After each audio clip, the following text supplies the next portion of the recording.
সীমান্তের শূন্যরেখা, মাথার উপর কখনো রোদ আর কখনো মুষলধারে বৃষ্টি। কোনো আইনি প্রক্রিয়া নেই, নেই কোনো অপরাধের বিচার।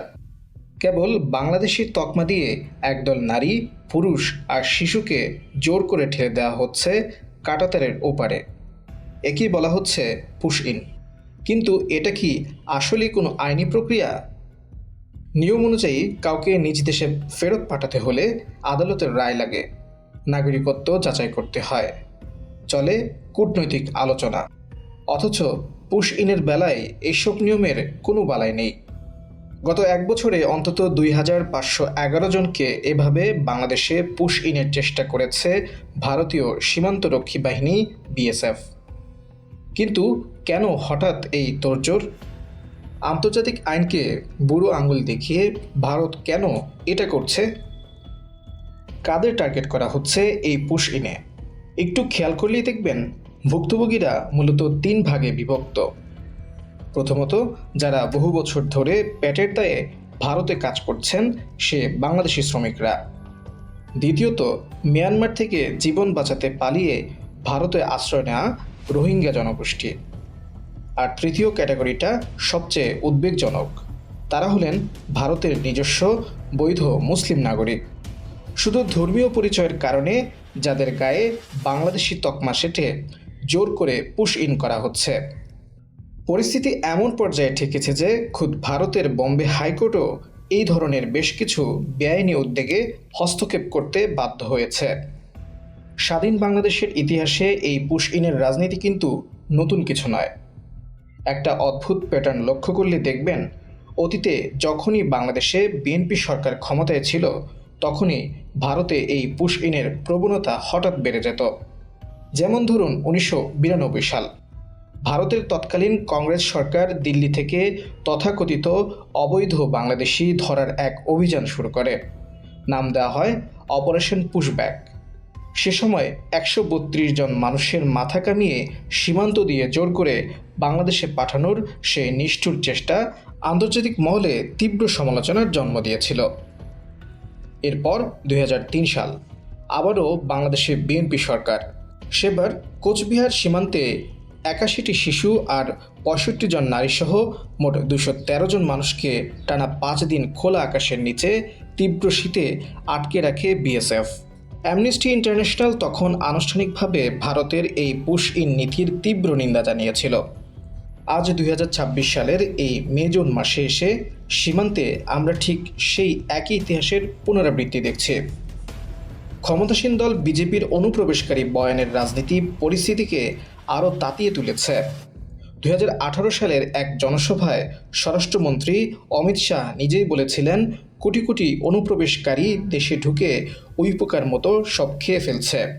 অথচ ভারতীয় কর্তৃপক্ষের তৈরি করা এই তালিকা যে কতটা ত্রুটিপূর্ণ আর রাজনৈতিক উদ্দেশ্য প্রণোদিত তার বড় বড় প্রমাণ খোদ ভারতই রয়েছে।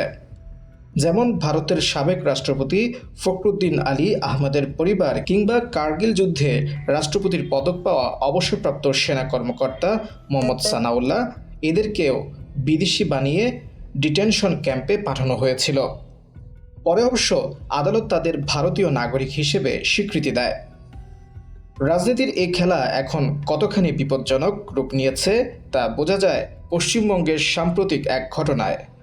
রাজ্যসভা নির্বাচনের আগে ভোটার যাচাইয়ের নামে এক ধাক্কায় তালিকা থেকে বাদ দেওয়া হয়েছে 12% ভোটার, সংখ্যায় যা প্রায় 92 লাখ।